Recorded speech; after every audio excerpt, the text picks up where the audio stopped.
Hi, welcome all of you to the first year Aggie Advising webinar. Happy to have you all spend your afternoon with us. I hope we can address some of the questions that you have, and I hope that prepares you for your first year at UC Davis. I just want to introduce myself briefly. My name is Lucia, and I'm one of the academic advisors. And before we get started, I really want to take a moment to read our land acknowledgement. So if we can, I just want to take a moment to acknowledge the land on which we're gathered. So for thousands of years, this land has been home of Potwin people, and today there are 3 federally recognized Potwin tribe, which are the Kachil-Dihi Band of Wintoon Indians of the Colusa Indian Community, the Kitsil-Dihi Wintoon Nation, and the Yocha-Dihi Wintoon Nation. The Potwin people have remained committed to the stewardship of this land over many centuries. It's been cherished and protected as elders have instructed the young through generations. So we're honored and grateful to be here today on their traditional lands. All right, thank you all for that. And now moving on to the agenda for today. All right, so this is going to be these are going to be the topics that we're going to cover today. I wanted to note that we're welcoming questions, and you can submit those questions using our Zoom Q&A features. You can also upvote any questions that other people have. And I just wanted to emphasize that we will be addressing those questions, but at the end. And I also wanted to note that to keep an eye on your chat, because we're going to be adding some helpful links to some of those resources, so just keep an eye on that. All right, so for the Aggie advising step, in the next slide.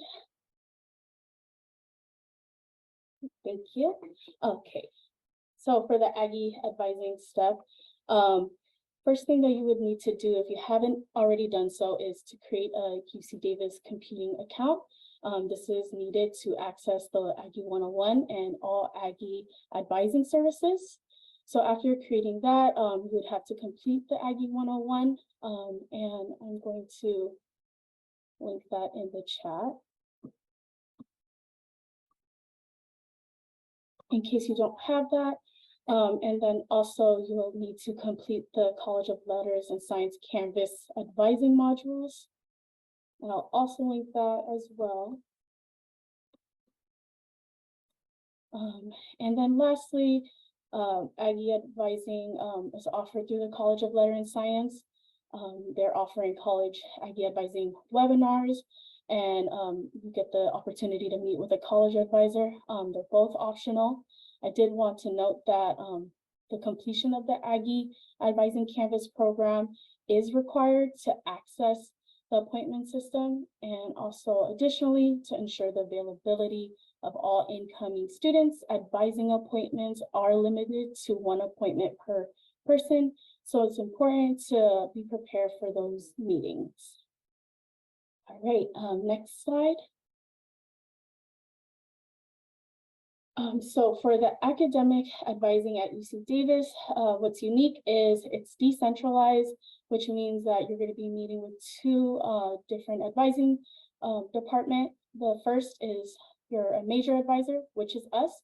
So we address any major and minor requirements and recommendations. We also help support with selecting major and minor classes and academic planning. And we also help support navigating major related research or internship opportunities, as well as career exploration. And then for the college advisors, that's the College of Letters and Science. Your Aggie advising and your first year advising will be with them, and they address any college and university requirements. For example, NEGEs, upper division and total units, as well as writing requirements and foreign language requirements. And they also help with permission to drop classes after the deadline. All right, next slide. I want to highlight our amazing staff advisor, who you'll get an opportunity to meet with one-on-one during advising appointments. And then also sometimes you get the chance to talk to them during drop-in advising as well. All right. And I definitely want to highlight our wonderful peer advising team. You will get the opportunity to meet them in drop-in advising. They offer a wealth of knowledge for your major requirements, and it can be really helpful to get a student perspective on the classes that you might be interested in taking. And then Young Hall, this is where the Yellow Cluster Advising is located. So you'll definitely get to know this building. And if you have in-person advising, this is the building in which you will be going to. All right, I'm going to pass it to our next lovely staff, which is Padone. Hi, everyone. My name is Padone, and I'm also a staff advisor with Yellow Cluster. So here's an overview of our majors and how many students are in our majors that we serve. So Yellow Cluster, that's just what we're named administratively. We advise for these 4 different majors: psychology, cognitive science, philosophy, and science and technology studies. So we serve a lot of students here at Yellow Cluster. Next slide, please. We have a lot of different majors and degree options. So here at UC Davis, we actually call a Bachelor's of Arts in AB, which stands for Artium Baccalaureus. It's just a Latin way of saying Bachelor's of Arts. So if you see AB, that's just the Bachelor's of Arts. And then we also have the BS degree option, so Bachelor's of Science. For psychology and cognitive science, we have both an AB and BS options.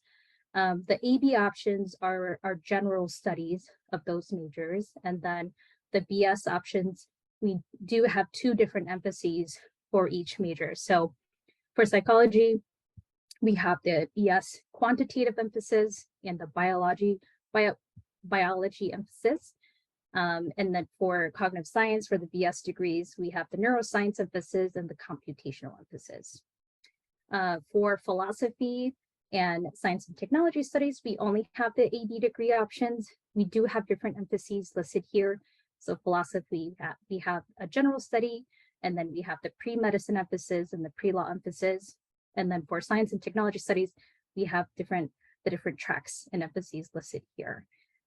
We will be going to breakout rooms, and so we'll be going a little bit deeper into like what you can do with these majors, depending on what you're interested in career-wise. Next, please. So some of you may be interested in going to graduate school and are wondering if it matters if you should pursue an AB or a BS.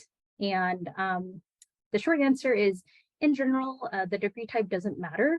It's actually more important for you to complete the necessary prerequisite courses that you need for that graduate program. And so an AB should be sufficient if you'd rather choose not to complete the BS degree, because they do require a bit more STEM courses or some more natural and sciences units requirements. So a good strategy is to plan courses and co-curricular activities that will prepare you for that field and graduate program, no matter what your major is.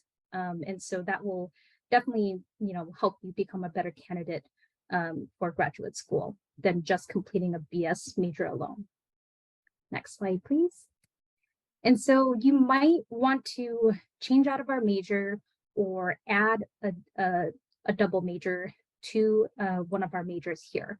The earliest you can change your major or double is in winter quarter. You have to have a UC Davis GPA before you can switch. And then you have to be aware that some majors also have additional requirements that you need to complete in order to declare into that major. So you want to make sure that you understand what those requirements are so that you can prepare for that change if you are thinking about switching or potentially double majoring.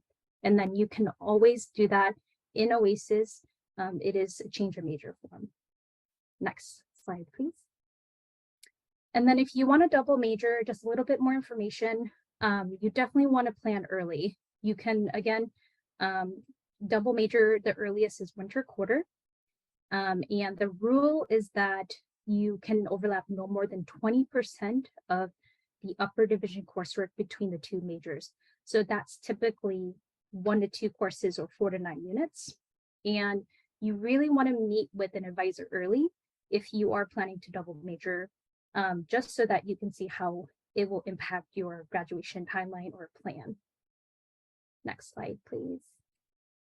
And then within our departments, we also have minors. We offer minors in psychology, philosophy with a logic emphasis, and history and philosophy of science. And there's a lot more minors that you can definitely also explore and check out as well. All right, thank you. I'll go ahead and navigate, since I'll be showing you some demos. My name is Alyssa, by the way. I use she, her pronouns, and I'm an academic advisor in the Yellow Cluster. And I want to talk to you about your fall quarter class schedule. I'm sure you're all very anxious about that and wanting to build a really solid fall quarter schedule. Our recommendations for you are, in general, aim to take about 15 units. Anything from 12 to 16 units is great in fall quarter. And we say that because anything more than 16 is going to really have a really high workload for you. And the Carnegie rule, the kind of rule of like how much work comes along with a class, is that for every 1 unit, you have 3 hours worth of work. And so, with 16 units, you're really, have a really high workload there, and you don't want to have more than that. So that is the recommended kind of unit guideline that we have for you. Within that, you want to take 1 or 2 classes for your major each quarter, just to make sure you're staying on track.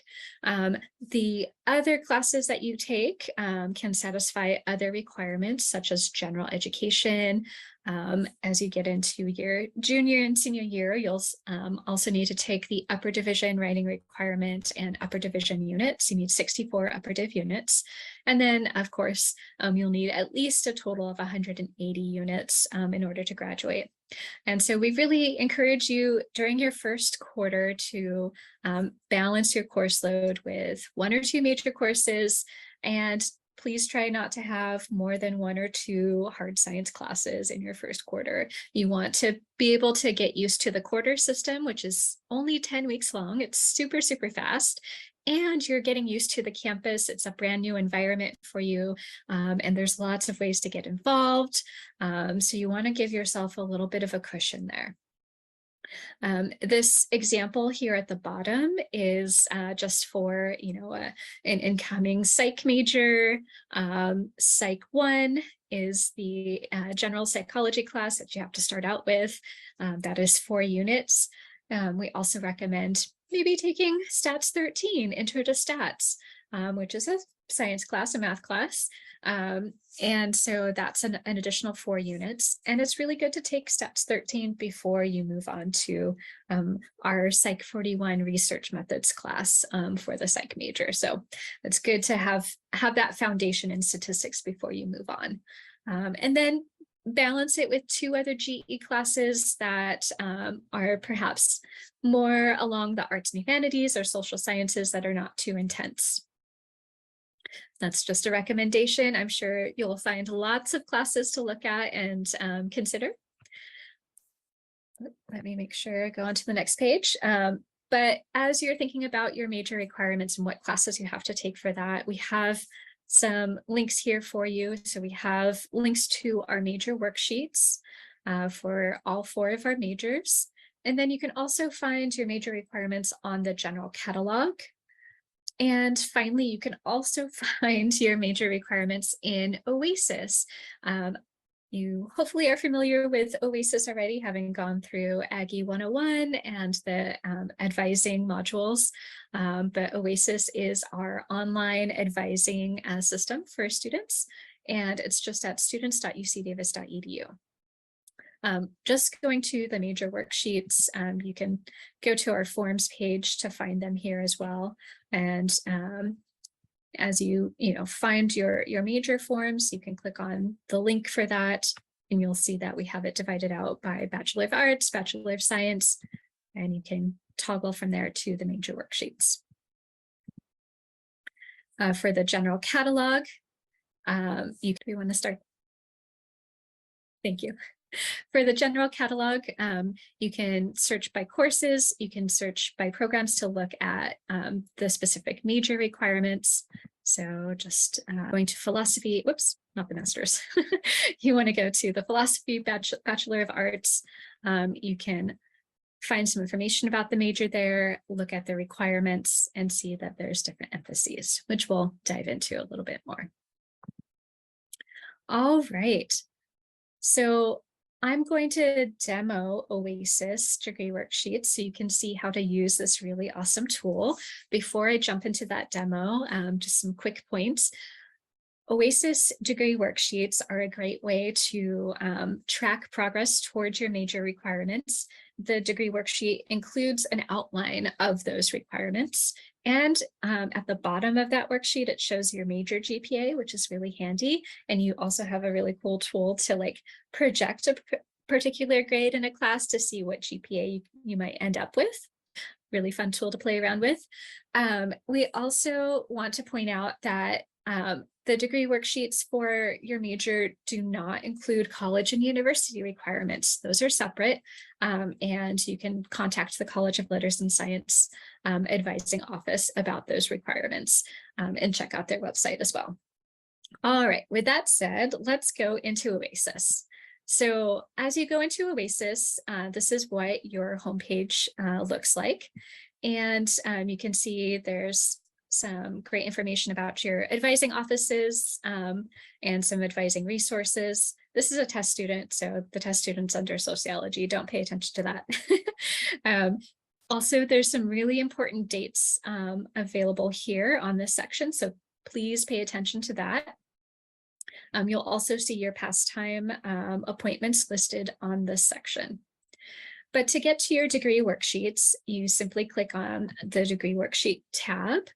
And we have some saved worksheets for this test student, but for your first time, you're not going to see anything in here, but you will see the new worksheet option. And so if you go down to the new worksheet section under find a worksheet, click on that bar there, and you can go ahead and type in, say you are in the science and technology studies. Oops, did I spell that right? Science and technology, there we go. I didn't like the ampersand. So you can pull up science and technology studies, and then you can go ahead and click, you want to click the most current degree worksheet available there. And when you pull this up, you can see the major requirements are laid out. We divide it into two different sections, the prep subject matter, which is basically your lower division coursework. And it lists out classes that are required. For example, STS 1 is your intro to science, technology, and medicine studies, and that is required for every single STS major. Then you have, your choice of 3 courses from this list. And then it moves on to the depth subject matter. And again, it lists out classes that are required, as well as requirements that are from a list that you choose from, etc., etc. And down at the bottom is your GPA listed down there. So if you know what major you are interested in, or you just want to play around with the different major options, I encourage you to use these degree worksheets to look at the major requirements and look at the classes that are listed within each of the required sections and see if you like it, try it out. Now, if you want to move on to a little bit more of advanced planning, we have what's called an academic plan in Oasis. That's under the Forms and Petitions tab. And I'll toggle over there. So again, this is a test student that has lots of examples here that you won't see. For your first time, you're not going to see anything in the ongoing forms, but you will want to go to submit a new form. Click on academic plan. And here you go. You have a fillable form that advisors can see and help guide you with, where you can give the plan a name. So if you were interested in the Psych AB You can go ahead and give that a name there. The notes section is a great way to remind yourself of certain requirements. And basically, you can fill in each of the lines with what you anticipate taking in the future. So for fall quarter, if you want to take Psych 1, Stats 13, and then say, I don't know, you're interested in dance or music or something like that, you can find those classes like art history. I'll just pull up an example here of one class that you can pull in. You can also put in placeholders for like the longer, like more advanced planning for spring quarter or beyond. And so those can just remind you like, oh, I need to take my, say you take Psych 41 in winter quarter and you want to try Psych, an elective in spring quarter. You can type in that placeholder there. And so this gives you all 3 quarters for next year, but you can also add in, if you're interested in taking summer session classes, which is not required, totally optional. We have summer session 1 and summer session 2. And then you can also drop down to your sophomore year and you can build out your junior year and your senior year. So this is where you can really develop that academic plan to include all of your major requirements as well as your college and university requirements here, and pull those together.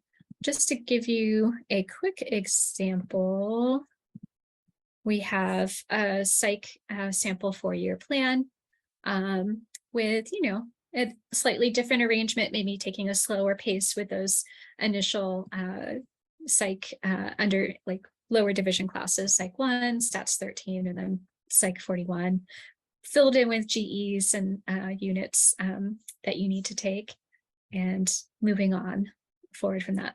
I do want to point out, if you see this little error symbol, this means that the course is not typically offered in that quarter. And so we encourage you to move it to a different quarter, see if it's available. Then some classes are not available every single quarter. So keep that in mind, especially for philosophy and STS, which are much smaller. We have limited faculty. And there's quite a range of different classes within those majors, but not every class is taught every quarter or even every year. So keep that in mind. All right, so that's how you can start your academic plan and start mapping out your journey for your 4 years at UC Davis. Before we move on, I just also wanted to share our resources for new students, for freshmen in particular. And so let me make sure I put this into the chat. Check out our website here. This has lots of information about different plans for the different major options. It also has some really helpful links for placement exams, which you'll need for if you start any chemistry classes, computer science, math classes, calculus in particular. So please check those out. Lots of resources to glean from this. All right, I'll kick it off to the next advisor. Did you want to keep screen sharing, Alyssa, or do you want me to go back to sharing? I can if you want. Okay, since it's already up here.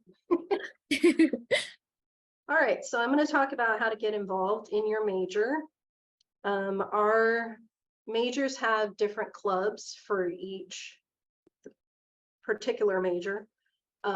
So for psychology, we have the Undergraduate Psychology Association, which is open to all psychology majors.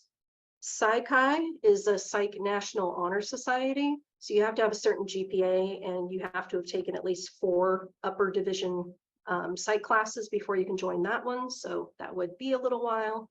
And then there's a ton of other psychology and mental health related clubs that you can join. There's so many mental health related clubs. I don't even know the number. We have I don't know why I can't talk today. We have a fair that's out on the quad when school starts in September. It's like a get involved kind of fair, and all the student clubs will be out there with their tables. So you can walk around and look at all the different ones. and see what looks interesting to you. For cognitive science, we have a cognitive science club that just got going again this last year, and they're very involved, so it's a really good club. And then for philosophy, we have 3 different clubs: the General Philosophy Club, GEMS, which is Philosophical Gender Minoritized Students. That one's pretty new. And then we also have Minorities in Philosophy. And then STS, we're hoping to get that club started back up. Next slide. All right. Another way you can get involved with your major is to do research with a faculty member. UC Davis is a Tier 1 research university, and basically every faculty member has their own lab. So we have a list of labs on our website, and you can become an undergrad research assistant for a professor, which is pretty cool. It looks good on applications, and it also gives you really good skills. We have a virtual lab tour, which is a video, and it's Professor Trainer's Lab, so that's pretty cool. You can check that out. You can do an internship. So those are typically not on campus, but some of them could be. So we have an internship and career center, which is its own separate office on campus. And we have the UC Center in Sacramento, which is pretty cool because you can get involved in government in the state capitol. And then we also have the Washington program. So you could get involved in government in the national capital, which is pretty cool. And then you can get units for both, and they help you prepare for your post-graduation plans or even your career. All right. And then the last, well, not the last way, but another way you can get involved is to do study abroad. There are a ton of study abroad opportunities, and UC Davis has made a real push for students to be able to study abroad or get involved in something related to study abroad. So if you want to study abroad, we will definitely help you get there. Study abroad's available for all majors, and these are actually 2 of our former peer advisors in these pictures. So these are people who have actually gone and done it. So yeah, study abroad is an amazing opportunity. Am I doing this one too? Okay. So I got it from here. Okay, okay.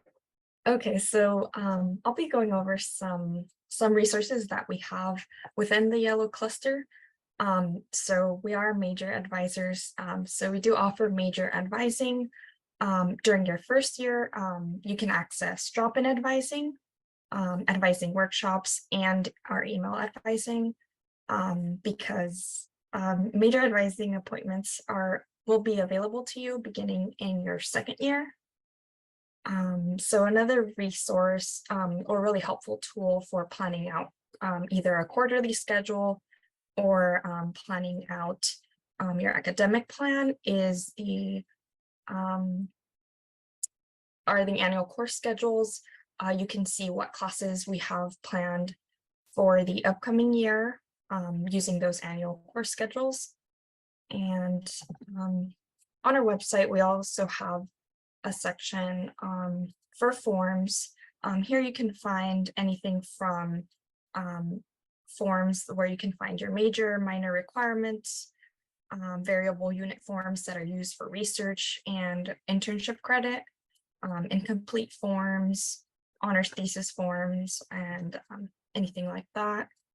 And then finally, we have some resources for career and graduate school exploration.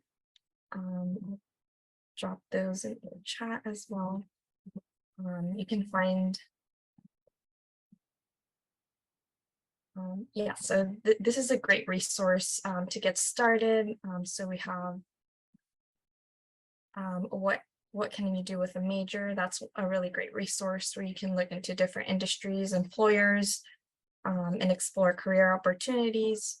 ONET, Career One Stop, all of these are great career resources if you are wanting to get started with that. And then we also have some graduate school resources if you're considering graduate school after graduation. And then next slide, please. So other resources that are available to you is through the Office of Educational Opportunity and Enrichment Services. There is pre-grad and pre-law advising. If you're considering graduate school or law school, this is a really great resource. They offer workshops throughout the quarter, and you can also schedule a one-on-one appointment with their advisors for more support. There's also success coaching that offer workshops on different topics such as time management, learning strategies, and these are held in South Hall. But yeah, you can definitely look at the OEOES website for more information on that. And then another really great resource for students that are interested in any pre-health profession is Health Professions Advising. They can help you get started and make sure you're completing your prerequisite courses for any pre-health profession, anything from dentistry to medicine to nursing. They can definitely help you with planning out the courses for that, or anything along the application process. And then the Student Disability Center is a resource that provides services and accommodations for students as well. And finally, the Student Health and Counseling Services offer a wide variety of resources, anything from counseling to nutrition services, and a lot of great resources. Next slide, please. So what advising over the summer will look like. So as incoming freshmen, you will need to first finish Aggie 101 and the Canvas modules first. And then you can then meet with the College of Letters and Science Advising Office. So during your first year, you won't be meeting with your major advisors, but instead you'll be meeting with the College of Letters and Science advisors for any of your advising needs. However, we do have major drop-in advising, which is for quick major related questions. These are about 15-minute appointments, and no appointment is needed for drop-in sessions. You can just come in, and you can find the schedule here in the link that I will provide in just a few minutes, but you can find the schedule for drop-in there. So beginning in your second year, you can begin to book major advising appointments. And these are our emails for email advising for each of our 4 majors. So if you have any quick questions, you can always reach out to us via email as well.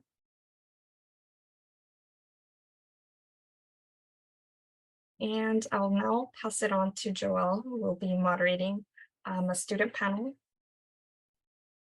Hi, yeah, I'm Joelle, one of the other staff advisors, and we have 3 of our student peer advisors here to talk today. So please provide a little introduction, your name, etc. Samira, would you like to start? Yeah, of course. Well, hello, everyone. I am Samir, and I use he, him pronouns, and I actually just graduated nearly a month ago, which is unbelievable. And I've worked for the Yellow Cluster as a peer advisor, and it was an amazing experience. And I was actually a double major in psychology, AB, and cinema and digital media. And yeah, is there anything else I need to mention? No, I think that's good. Nicole, would you like to go next? Yeah, hi, I'm Nicole. My pronouns are she, hers, and I guess I'm going into my 4th year as a senior, and I'm a psych major, and my minors are anthropology and education.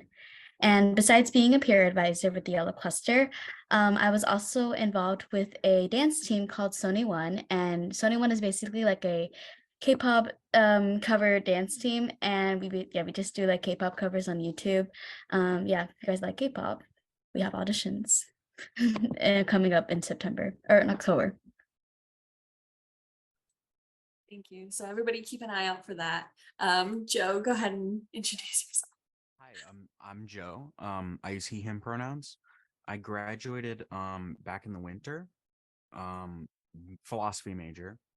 I wasn't probably as involved in the major as I should have been. I was involved in a couple different like political kind of organizations on campus, but I wasn't super involved with like the philosophy club or anything. I changed my major a lot. Great, thank you. So the first question is, what general tips and advice do you have for incoming first-year students? So it's kind of free fall, whoever wants to answer first. I could go first. So I guess there are a lot of things, but I guess one of my biggest thing is like when it comes to meeting new people, I feel like I think most of you guys would probably be at the dorms your first year, and just like since many of you guys are like in close proximity, it's really nice to meet the people in your dorms. I mean, from personal experience, was in the dorms when I was in like during COVID. So it was like there was like no one, like I had my own dorm.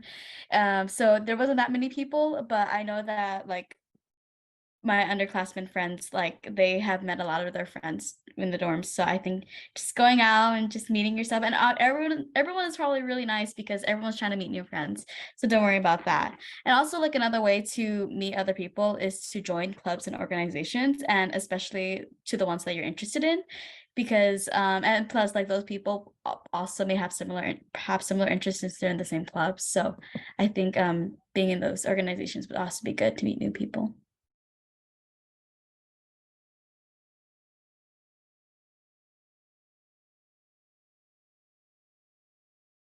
Yeah, so going off what Nicole said earlier in the last part, where joining clubs and organizations, that's a really good way to like meet people that, are like-minded in a way. And I think that's the best thing you should look for.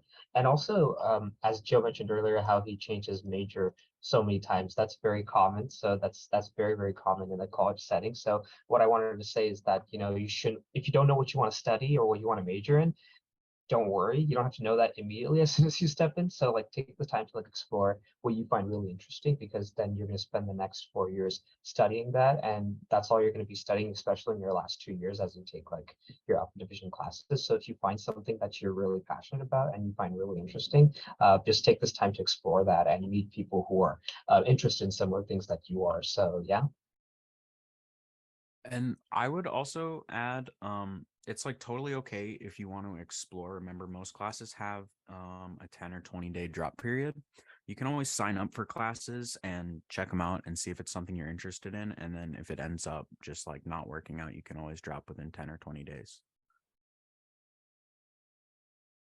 Thank you so much. So kind of going off of that, what are some things you wish you had known in your first year at Davis?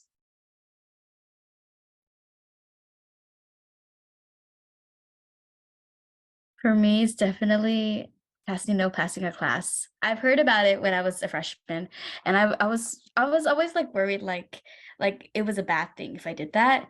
But like just recently, and I especially from being a peer advisor, just kind of seeing it like from that perspective, like it's honestly okay to pass a class. I mean, obviously there are some restrictions to that because like some major classes may want you to have like a grade, or if you want to take a class specifically for like grad school or med school, they may require like having a grade for it. So then that's when pass no pass is not okay. But for example, if you were just taking it as maybe like a GE, for example, it's not the end of the world if you decide to pass no pass. If you, I don't know, yeah, just to like reiterate that passing a class is like if you instead of opting for letter grade, like having a C, you can have a C and like still like pass the class, so and it wouldn't affect your GPA. That's like the biggest thing to it. And yeah, it doesn't really penalize you. Like I feel like it helps your GPA if you don't feel like you're doing as well compared to like maybe your other classes, for example. But yeah, just if yeah, just don't be too worried about it, I guess.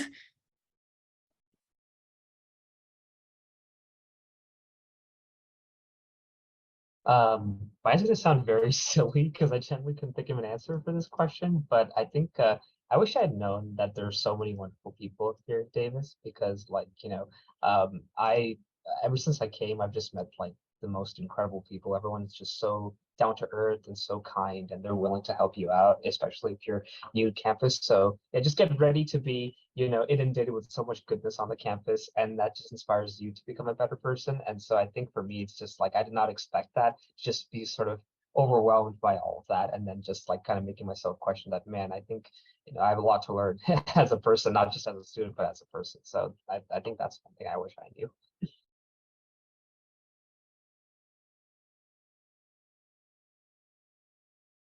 Yeah, I don't know if I really have much to add.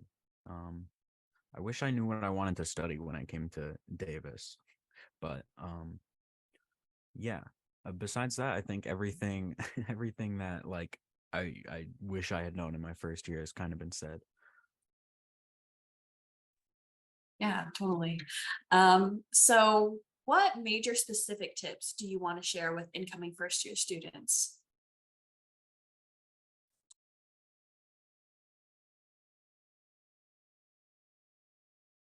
Um, I will say if you're doing like the bio emphasis, or if you just plan on taking Biz 2A at any point, make sure you take chemistry first. And also don't take Biz 2A in your first quarter, because I did that and that was a mistake.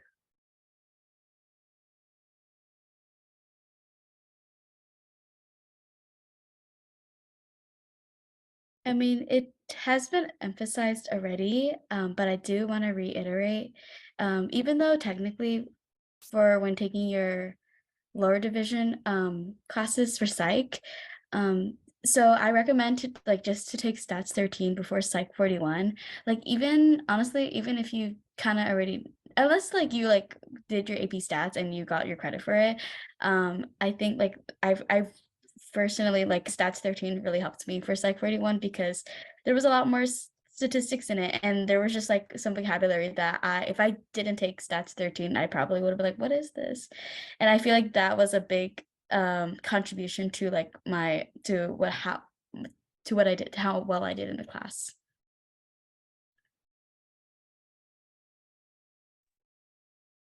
Yeah, I think I mean you have a lot of time to do this throughout your entire like academic career, but essentially maybe like if you can try to find experiences outside of the classroom, if you can look for like clubs or like any research opportunities, that's a great way of sort of applying what you learn in the classroom. And I feel like it'll help you sort of get a better understanding of the concepts that you learn in the classroom. So yeah, I'd say just like, try to, again, like I said earlier, like, yeah, try to find people and opportunities that will just help you sort of grow as a person and sort of just broaden your knowledge on your major and what you're studying.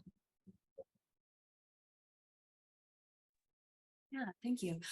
So to kind of call back to Nicole's like taking stats 13 before psych 41, do you have any other advice to share about selecting classes for fall quarter?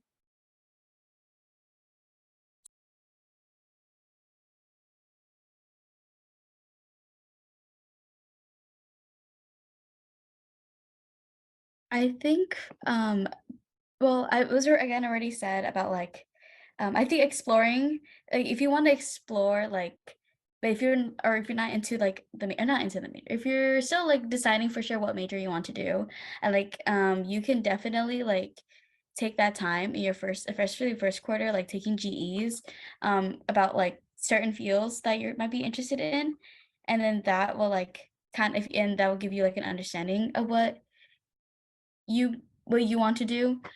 For me, I took, well, it was a major requirement, but like Ant 1 was one of the major requirements for psych, and I took that. It was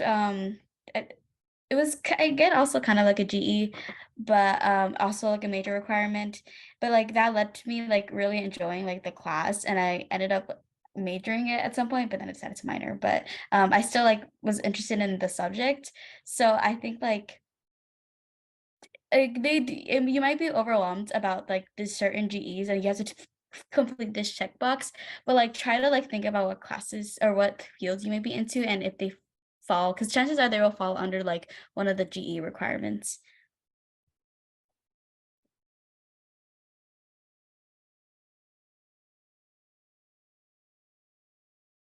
Yeah, I think just to kind of expand a little, I think if you're looking for like good fun GEs, I would look at anthropology because there are a lot of like really cool sounding classes in anthropology. Yeah, I mean, I guess just kind of reiterating what both Joe and Nicole said, just like, and what Alyssa said earlier as she was going through like the academic plans, just having a balanced schedule because it is the quarter system and it's like 10 weeks. It's very fast. So just the best way to do it is to like pick like at least three classes in your first quarter. That way you could adapt better to the pace of the quarter system, and then later on you'll get used to the rhythm of it. So I feel like that's something I'd probably advise on that. Oh, actually, yeah, I just remembered. I think a first year seminar is usually like 1 or 2 units. I don't know if that was mentioned yet. I don't think it was, but like if you don't want to have that 16 unit, like maybe because you need 12 units to be a full-time student. So in theory, you can do like 3 classes, which is 12 units roughly, and then you can do like a first year seminar, which is 1 or 2 units, which is 13 or 14 units. And just if you're worried about the workload, that's what I did my first quarter, and it was also like to like a topic I was interested in as well. So if you are worried about the workload, then you should definitely try considering a first year seminar. Thank you so much. Okay, so we have a couple of questions left. What does a typical day look like as a UC Davis student?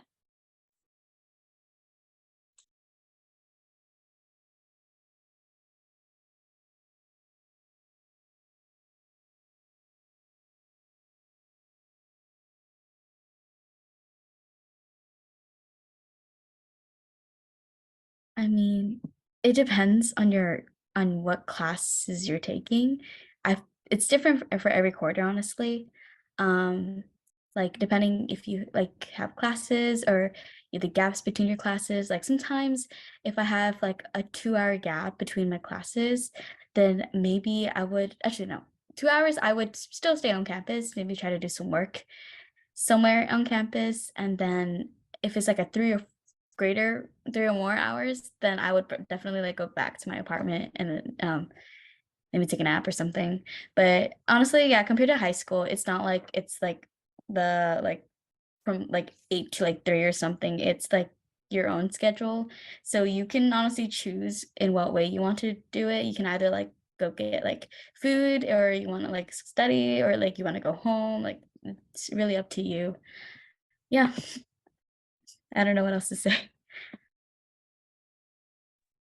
Yeah, it's really easy if you wanted to like not have a class on Friday and then have like Thursday be your Friday. I would also recommend avoiding those like really long gaps between classes because those can be kind of inconvenient sometimes.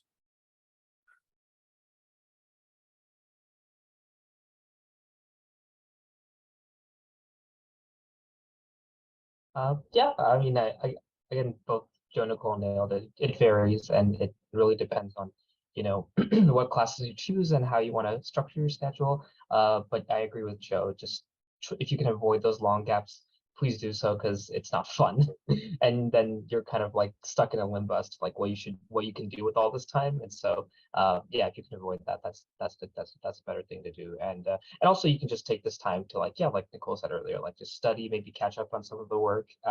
And yeah.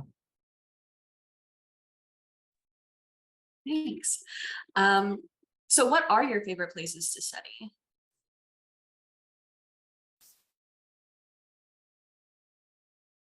It's not on campus, but I like Phil's a lot. Mostly for their coffee, but also because it's a good place to study. The library's pretty cool. You could maybe study in the Arboretum, depending on what you have to study. Um, Also the MU.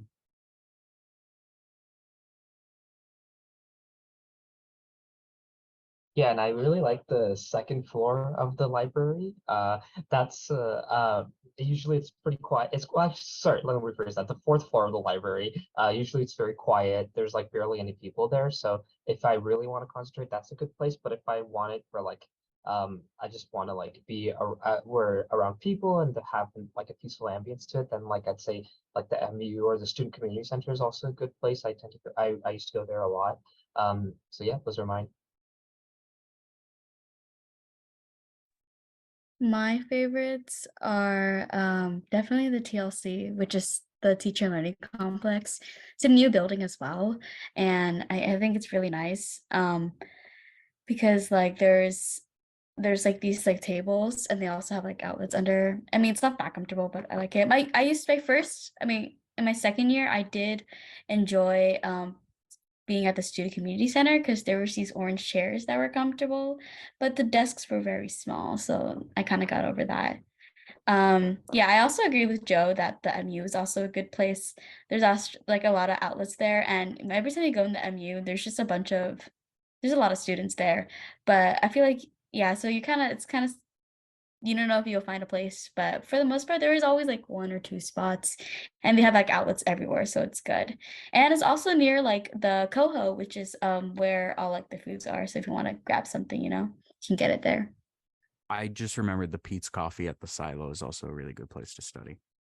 Yeah, I've been there too. It's nice. Okay, so our last question is, what are some of your favorite activities or ways to get involved on campus?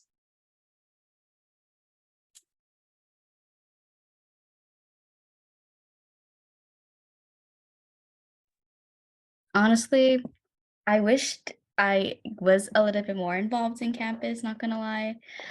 Because for my dance team, I've been there for like 4 years, or it's gonna be my fourth year. So like I've spent a lot of time on it just because it was kind of a big time commitment.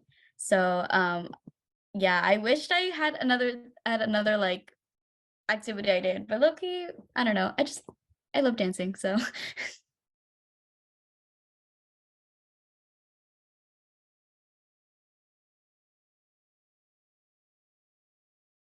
Yeah, kind of going off of Nicole's, I do wish I got involved more in some campus activities because like I mentioned earlier, I was also a cinema and digital media major. So I mean, I love making movies. So I found this club on campus called the Davis Filmmaking Society, and I just spent all my free time there with all my friends, and we just like do a bunch of fun activities together. So most of my like free time was there. But now in retrospect, I do wish I was involved in more activities. So yeah, sorry if I don't have a good answer to this question.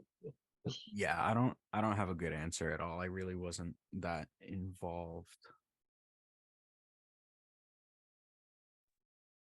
It sounds to me that you were actually all involved, so please, you're okay.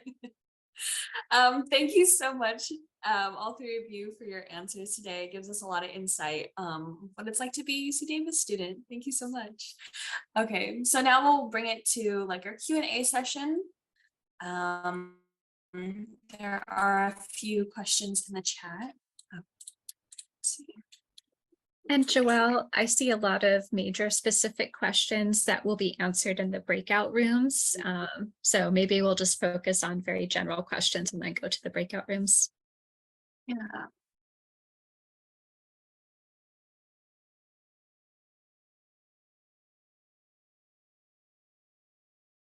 There's a question, how familiar should you be with stats to take Psych 41?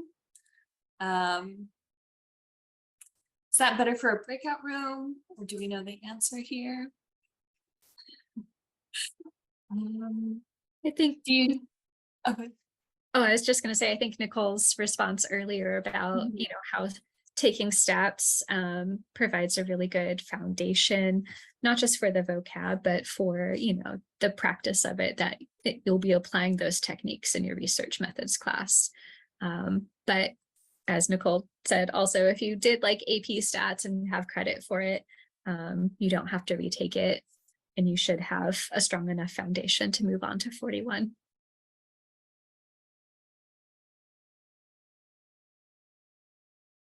I do want to add that I feel like compared to Stats 13 Psych 41, like I think Stats 13 did go a lot more in depth about statistics.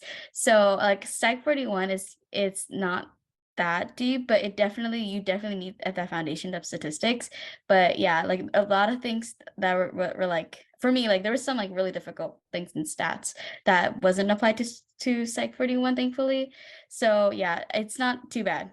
I don't want to scare you guys.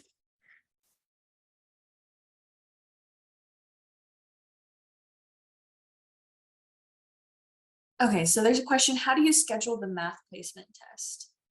So maybe.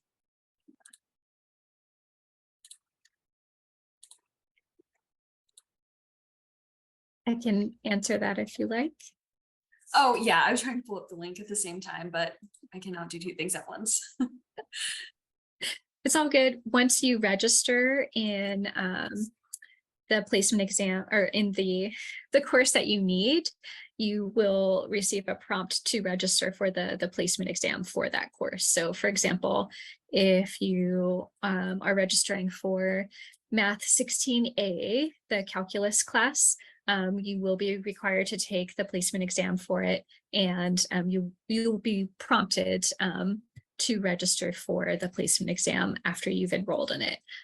You can certainly check out our section here, our website on those placement exams for incoming freshmen. And so if you go to the specific area, like say we go to the math placement exam website, you can find out a whole bunch of information about the exam. It is online. And then they have information for newly admitted freshmen for fall. And so there's specific dates and times. So they did have an initial period for incoming first years in May, but for those students who are registering later, you can also do the manual registration for fall quarter, and there's a session in early September and more towards the end of September, early October.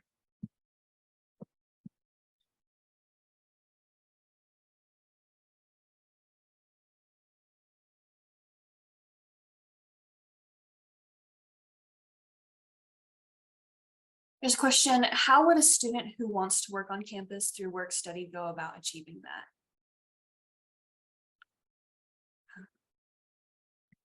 Good question, and that's a really good question for financial aid in particular.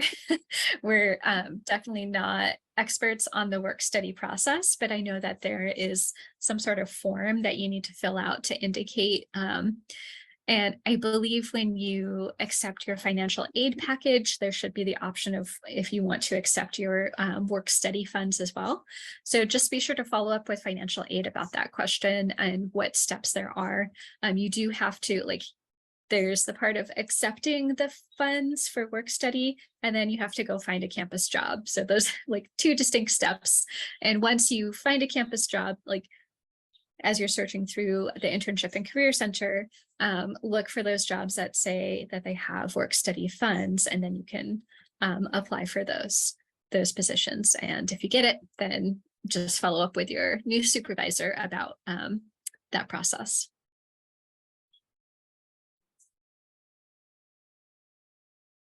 And then how early can you start to look for research opportunities?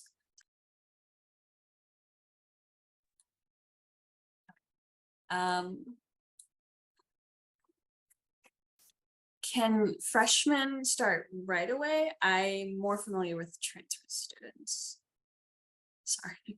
No, it's all good. Yeah, I mean, students can start looking at research opportunities right away. Some labs in psychology, for example, will require that you have taken a certain class. And so some research experiences are more geared towards junior or senior level standing and having taken some of the upper division classes.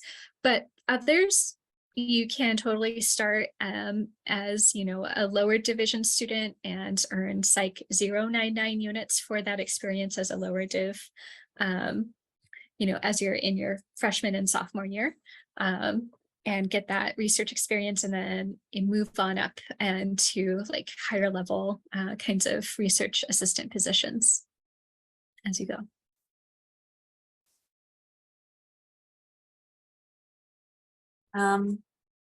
How can we book the one-on-one with counselor regarding course selection/suggestions? Great question. Yeah, the College of Letters and Science Advising Office is who you are able to book an appointment with. They will have a webinar with some information. I think it was July 24th. You probably all received that message today. I got it in my inbox today. So look for that. And then let's go to the college website. I have the link. Let me find it really quick, or maybe I'll Google it, because things are pretty easy to Google, and this is a good skill to demo to all of you incoming first year students. So I'm just going to Google UC Davis College of Letters and Science first year. Oh, I think I even have it popping up because I've gone there quite a bit recently.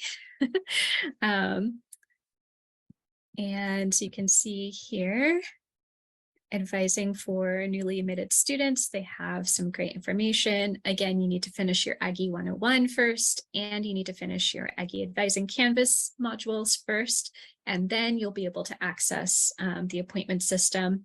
And this is their information on how to meet with an advisor in the college. So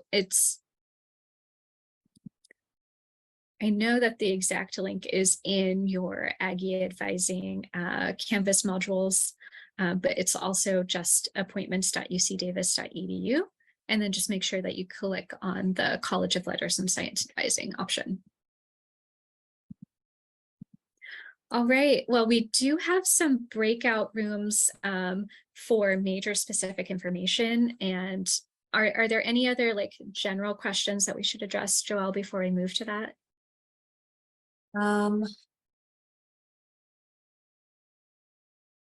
First question. No, I think everything else was major specific. Okay.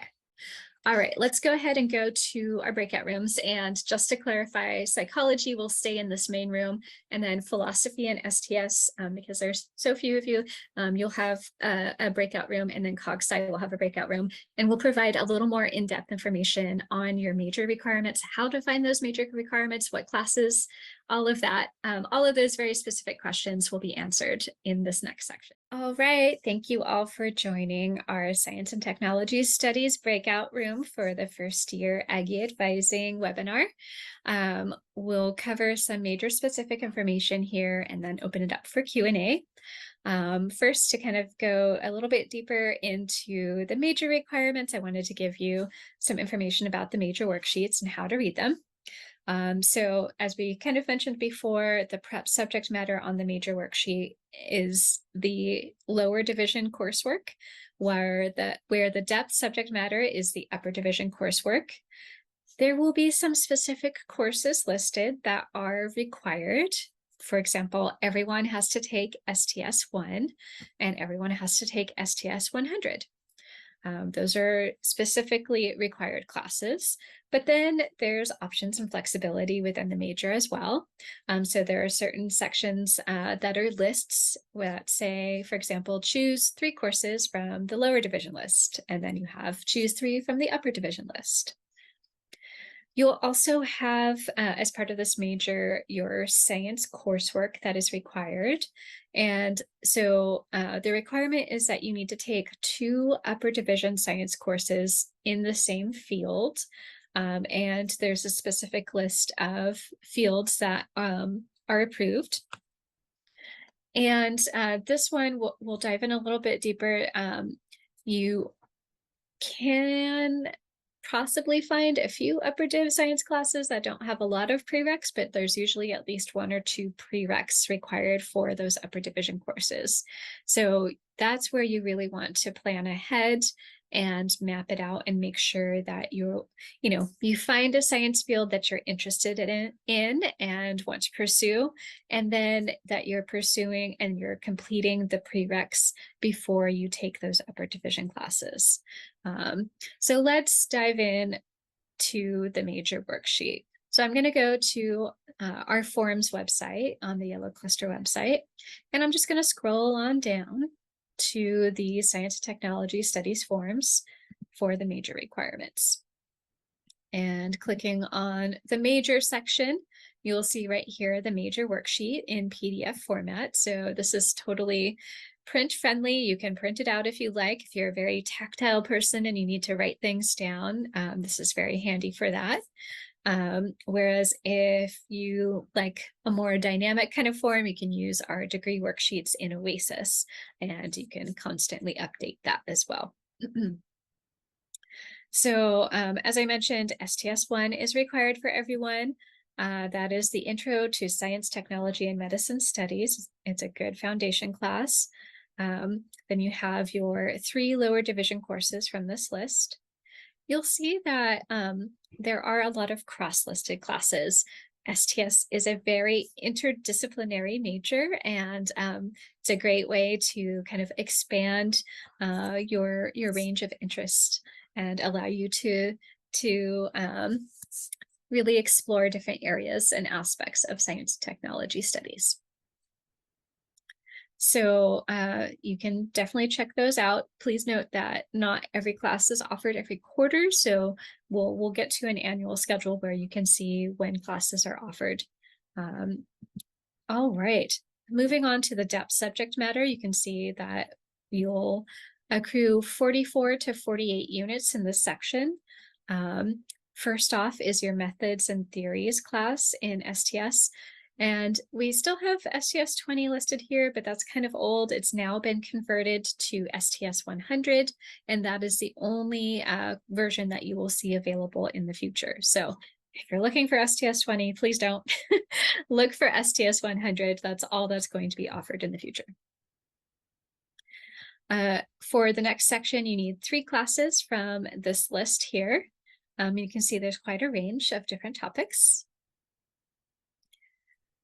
The science coursework, again, you need 2 upper division science coursework in the same science field, and it needs to be 8 units specifically. So if you choose a 3-unit class, you need to make up that additional unit.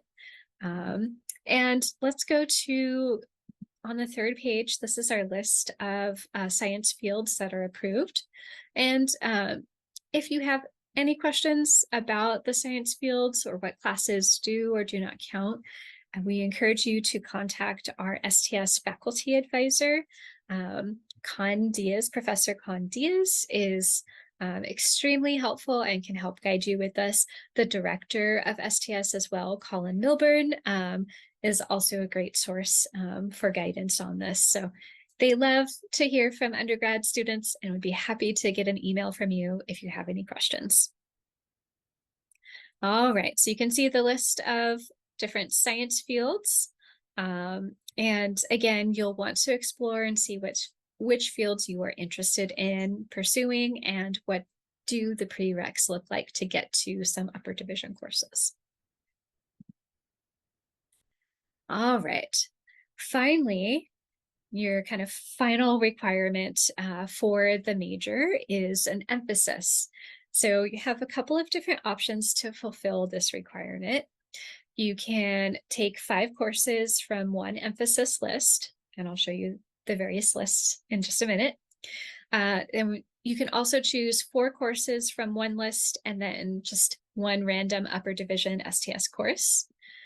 You can do 4 courses from one list and then a research thesis, which is typically done in your senior year, and you enroll. It's a 2-quarter commitment. So it is quite a commitment, but it's a really awesome opportunity to work with a faculty sponsor on a research topic and develop a thesis from that. It looks great on grad school applications. And then finally, your additional option is just doing what we call the general emphasis, any 5 upper division STS courses, kind of a free-for-all. And any of those options are fine, and you don't have to decide on one option right away. You can certainly take it as it goes and see how you are feeling as you get into your junior and senior year of how you want to fulfill that. Again, usually you are completing those upper div classes in your junior or senior year. So what are these emphases? What are the emphases lists? Here we go. First off, we have law and innovation. You can see quite a few classes that focus on law, focus on technology and social media, the global information age. There's the next emphasis list is health and environment. So you can see things like health and medical technologies, environmental ethics, ecology and politics. List number 3 is data and media technologies. So you have everything from intro to data studies, you have data sense and exploration, you have media theory, science fiction. It's a really fun class. And finally, the 4th emphasis list is the history and philosophy of science section, where you have a lot of, kind of the philosophy of different sciences, philosophy of space and time, etc. So you can see some of the classes count for multiple lists. And so it can be very flexible if you're like going in one direction and then want to go into another direction, because some of these kind of cross over. But again, you'll need to decide towards the latter end of your 4 years at UC Davis, and let us know which option you're choosing. And you can only apply the class towards one major requirement. All right. So that's the major worksheet in a nutshell. If you have more questions about your major requirements, please come to our drop-in advising, and our amazing peer advisors and staff advisors can help you even further.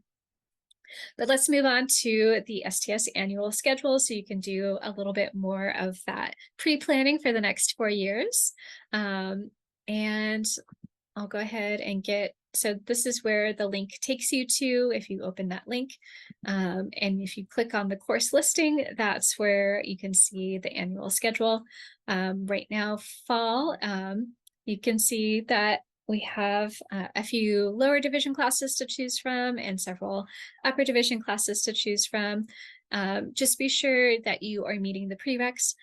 Most of our upper div classes don't have prereqs, but it is a really good idea in your first quarter at UC Davis to start with STS1 and start with lower division classes first, just so you can get your footing, especially in fall quarter, and then, kind of ease your way in as you go. Winter quarter, we have quite a few upper division classes available, and spring quarter, you can see there's more of a mix as well. Some things to note as you're looking at the annual schedule. STS1 is offered every fall and spring. So if you don't take it in fall quarter, don't worry, it will be offered again in spring. You can take it. STS 100 is only offered in winter quarter. You don't have to take it in your first year. Maybe your sophomore or junior year is a good time to take STS 100, your theories and methods class. It's a little more advanced. So you want to kind of get a foundation before you get there. And again, since STS is small, it's a small major, just a few faculties, a small number of students. Some courses may only be offered every other year or infrequently. So really take a look at the annual schedule of what is being offered to plan out a year in advance. And then, feel free to check in with advisors if you have any questions. All right. Finally, as we're wrapping up, I wanted to talk a little bit about research in the major and internship opportunities. So because STS is so small, the faculty love working one-on-one with students, and you can work on a research project with a faculty member. So if you are taking a class with a particular faculty member and you just love the research that they do and you want to get involved, you want to learn how to publish a paper, and you want to be part of that project, go to their office hours, talk to them, go after class and talk to them about their research. and see if they're willing to take on a research assistant. If so, you can earn STS 199 units. Those are the research units. And that is an upper division STS unit that you can apply towards, the general emphasis for your major requirements. You can also do in your senior year a research thesis. It's a 2-quarter commitment to do this, and you take STS 194A in fall or winter quarter, and then 194B in the following quarter. And basically you work with a faculty sponsor on a particular research topic of your choosing and your creation, and they help guide you through that research process and help you with the thesis writing process as well. You submit that thesis at the end of the 2nd quarter, and the faculty committee will review it. If you also meet the college GPA requirement for honors, you could potentially earn high or highest honors by doing a research thesis with a faculty member. Very, very exciting opportunity. It looks great on grad school applications, looks great on resumes. We also have some amazing internship opportunities. I'm sure you've been hearing a wealth of information about this from other places and spaces, but a lot of our STS majors go on to do amazing things, and they really get to that point because they are taking advantage of these awesome opportunities to get hands-on experience. So our Internship and Career Center is a great place to start. I'll go ahead and toggle to their website here. You can see that they have career advising, they have internship and career fairs. Handshake is where you can search for jobs on campus. And then they have events and workshops that help prepare you to apply to internships, to apply to campus jobs, etc. So lots and lots of resources there.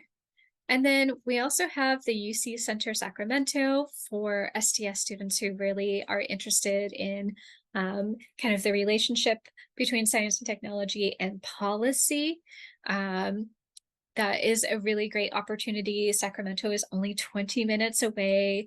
It's really close and easy to get there via bus. And there's a campus causeway connection that will take you to the medical center in Sacramento, at least, and you can navigate from there. We also have the Washington program, which is another great internship opportunity that you can participate in Washington, D.C. So that would be like a quarter abroad in Washington, D.C. with tons of internship opportunities within like public policy and government, as well as business and other aspects as well. All right, so that concludes our kind of mini presentation in the breakout room, and we'll go ahead and open it up for Q&A now.